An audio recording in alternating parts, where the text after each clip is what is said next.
একাত্তরকে ছোট করার জন্য, একাত্তরকে ইতিহাস থেকে মুছে দেওয়ার জন্য বর্তমানেও কোন কোন রাজনৈতিক দল প্রচেষ্টা চালাচ্ছে। এবং এই একাত্তর স্বাধীনতা মুক্তিযুদ্ধের সাথে যে নামটি অবিচ্ছেদ্যভাবে অবিচ্ছিন্নভাবে জড়িত, শহীদ রাষ্ট্রপতি জিয়াউর রহমান স্বাধীনতার ঘোষক, তাকে মুছে ফেলার একটা খুব গভীর চক্রান্তের প্রচেষ্টা চলছে।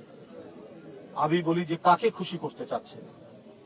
নিশ্চয়ই পলাতক ফ্যাসিস্টকে খুশি করার জন্য কি আপনারা এই কাজগুলো করছেন? এই প্রশ্ন তো আজকে জনগণের, এই প্রশ্ন আজকে মানুষের মুখে মুখে। একটি চিত্র প্রদর্শনীর আয়োজন করেছিলেন ৭১-৪৭ থেকে শুরু করে জুলাই পর্যন্ত। সেখানে শেখ মুজিবের ৭ই মার্চের ভাষণ আছে, জিয়াউর রহমানের স্বাধীনতার ঘোষণা নেই। পরে অনেক ব্যাখ্যা দেওয়ার চেষ্টা করছেন, কিন্তু আমরা তো দেখেছি সেই উপস্থিতি, মানে তাদের সেই যে প্রদর্শনীর যে ধরন আমরা দেখেছি। তাদেরই ছাত্র সংগঠনের একটি বিশ্ববিদ্যালয়ে সেখানে দেখানো হচ্ছে যে হচ্ছে হালকা দাড়িপাল্লা দিয়ে বলা একাত্তর হালকা, একাত্তরের পাল্লাটা উপরের দিকে চলে যায় আর জুলাইকে নিচের দিকে নিয়ে আসা। এগুলো হচ্ছে ছোট লোকটি।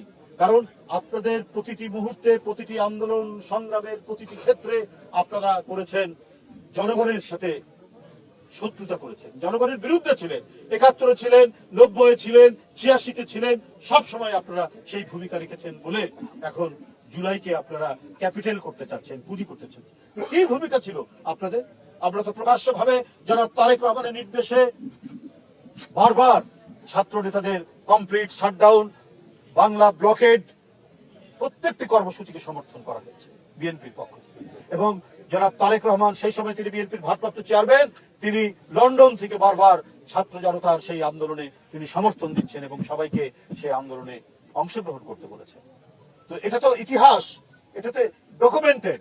কিন্তু আমরা ৭১কেও যেমন সুমহান মহিমান্বিত আমাদের ইতিহাসের গৌরবোজ্জ্বল অধ্যায়, ৯০ আমাদের গৌরবোজ্জ্বল অধ্যায়, জুলাইও আমাদের গৌরবোজ্জ্বল অধ্যায়। বিএনপির সব মিলিয়ে ছাত্র দল, শ্রমিক দল, শ্রমিক, বিএনপি নেতৃবৃন্দ সহ ৪৫০ মানুষ মারা গেছে এই জুলাই গণ অভ্যুত্থানে। এটা আপনারা যদি মুছে ফেলার চেষ্টা করেন, মানুষের হৃদয়ের মধ্যে যে ইতিহাস লেখা আছে, মানুষের মনের মধ্যে যে ইতিহাস লেখা আছে, সেই ইতিহাসকে আপনারা বুঝতে পারবেন না। আমরা সশ্রদ্ধ চিত্তে সম্মান করি ৭১-এর বীর মুক্তিযোদ্ধাদের। আমরা সম্মান করি সমস্ত গণতান্ত্রিক সংগ্রামের এক আপসহীন সেনাপতি হিসাবে দেশনেত্রী বেগম খালেদা জিয়ার নেতৃত্বে ৮০ দশকের যে সংগ্রাম, সেই সংগ্রামে যারা মারা গেছে, সেলিম, দেলোয়ার, তাজুল, দীপালি সাহা সহ তাদেরকে আমরা সম্মান করি। বন্ধুরা আমার, আমরা সম্মান করি জুলাইয়ের মুগ্ধ ওয়াসিম আকরাম, আবু সাইদ সহ, আহনাফ সহ যারা আত্মদান করেছে, প্রত্যেকটাই মহিমান্বিত।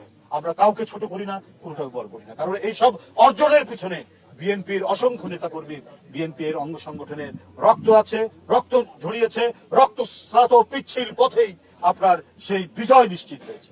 বন্ধুরা আমার, আজকে আমি